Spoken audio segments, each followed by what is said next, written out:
Livre de l'Apocalypse, chapitre 6. Je regardais, quand l'agneau ouvrit un des 7 sceaux, et j'entendis l'un des 4 êtres vivants qui disait comme d'une voix de tonnerre, « Viens et vois ». Je regardais, et voici parut un cheval blanc. Celui qui le montait avait un arc. Une couronne lui fut donnée, et il partit en vainqueur et pour vaincre.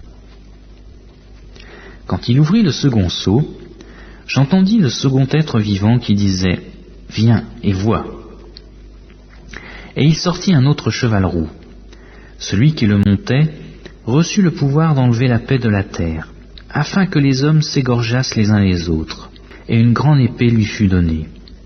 Quand il ouvrit le 3e sceau, j'entendis le 3e être vivant qui disait « Viens et vois ». Je regardais, et voici parut un cheval noir. Celui qui le montait tenait une balance dans sa main, et j'entendis au milieu des 4 êtres vivants une voix qui disait « 1 mesure de blé pour 1 denier, et 3 mesures d'orge pour 1 denier, mais ne fais point de mal à l'huile et au vin. »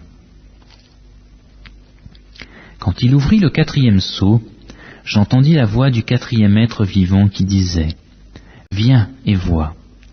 Je regardais, et voici parut un cheval d'une couleur pâle. Celui qui le montait se nommait la mort, et le séjour des morts l'accompagnait. Le pouvoir leur fut donné sur le quart de la terre, pour faire périr les hommes par l'épée, par la famine, par la mortalité et par les bêtes sauvages de la terre. Quand il ouvrit le 5e sceau, je vis sous l'autel les âmes de ceux qui avaient été immolés à cause de la parole de Dieu et à cause du témoignage qu'ils avaient rendu. Ils crièrent d'une voix forte en disant « Jusqu'à quand, souverain saint et véritable, tardes-tu à juger et à tirer vengeance de notre sang sur les habitants de la terre ?» Une robe blanche fut donnée à chacun d'entre eux, et il leur fut dit de se tenir en repos quelque temps encore, jusqu'à ce que fût complet le nombre de leurs compagnons de service et de leurs frères qui devaient être mis à mort comme eux.